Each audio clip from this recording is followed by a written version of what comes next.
Je ne me rappelle pas exactement ce que je faisais pendant la journée du 11 septembre. J'ai appris ça par la télévision.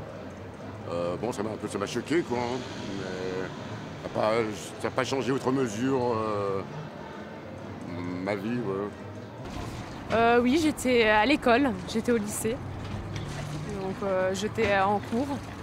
Puis c'était assez mouvementé. Il y avait tous les médias qui en parlaient. Puis j'étais entrée dans la voiture, il y avait la radio qui peut en parler partout. C'était immense. Oui, en fait, j'étais au siège de BBC pour commencer une interview sur le développement en Afrique, sur la base d'un rapport que la CNUSED avait fait là-dessus. Et j'attendais en bas pour que quelqu'un vienne me chercher.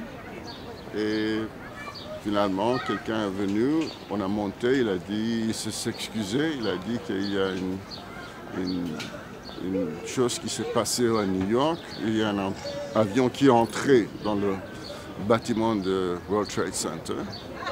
Et on était là en train de regarder ça avant que mon interview commence.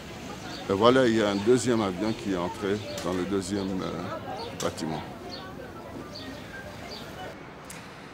Ich mag mich erinnern, ich war dann in Spanien, in Alicante. Ich habe einen Sprachaufenthalt gemacht für 3 Monate und habe die Tagesschau geschaut. Ich hatte keine Ahnung, was sie da geschwätzt haben, weil alles auf Spanisch war. Und plötzlich habe ich die Flugzeuge gesehen, wie sie in die Wolkenkratzer rein sind. Und ich habe zuerst nicht verstanden, dass wirklich etwas passiert ist.